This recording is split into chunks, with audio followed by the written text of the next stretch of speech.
Yeah, we are changing the name of the company, the complete face of it all, by changing the advertising campaign completely. Because the advertising campaign before was not as effective as, hopefully, the one we're going to set out today.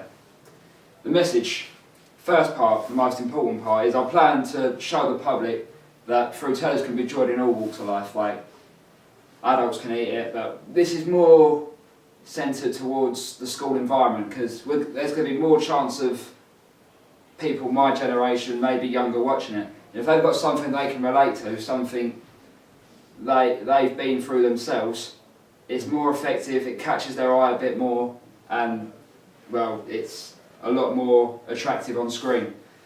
Setting it in a school environment also helps as well, because when I see school-related things on TV, I'm automatically interested because it's something I've been through not so long ago, recently, like a good couple of years.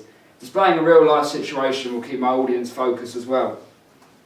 Gone Chewing, the name of the slogan, the complete redevelopment of the advertising campaign completely. I chose this because, being as part of my generation, we don't give, you know, the older people decent responses. Like, I never talk to my parents properly. I hardly talk to anyone properly, to be fair, even my own peers. I give little short answers. You get the answer, but you don't get an explanation of why I do things. So say Gone Fishing as one. Gone Fishing is one used in film history, actually. Yeah, it was a title of a film with Joe Pesci in it, I think it was. I think I got the inspiration from that. Yeah, well, if you use a quick and simple answer for what you're doing, it explains our generation completely. My cast is I'm going to have 3 people from my production company, Turtlewater Beach, which I forgot to mention. Jack Paul and James Guittari are going to be the 2 main focuses, the 2 main students in the classroom. There will be a background student of Milo who will be, he'll be seen, but he won't be on focus as the first 2. My location, well, I plan to film in either of the classrooms. I don't mind which classroom, I can adapt to both. As, you know, technology nowadays in schools, they use computers or they do notepads. I'm pretty flexible with how the environment looks. And the hallway will also be easy as long as there ain't no one out there. We have to make sure we catch it at a perfect time when it's quiet, there's no classes going on to lessons and stuff.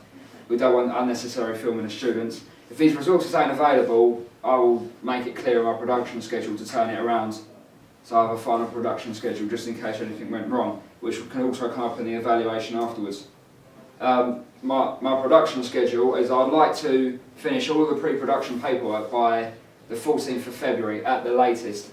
Filming will begin on the 3rd of March, which gives me over 2 weeks to get my shots right, make sure my cast turn up. I've got all of my paperwork filled out for them as well. And then I want to finish an edited version by at least the 28th of March. So it gives me at least 2 to 3 weeks to edit it properly, get the right visuals in there, and so forth.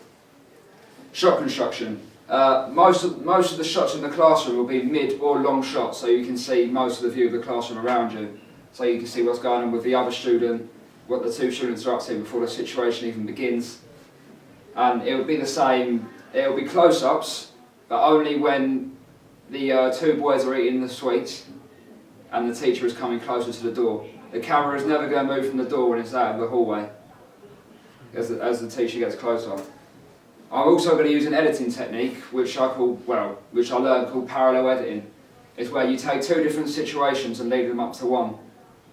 This builds suspense, as you've seen Silence of the Lambs, I hope, where the police come towards Hannibal Lecter's house. Well, no, they think it's Buffalo Bill's house, but they've actually got the wrong house.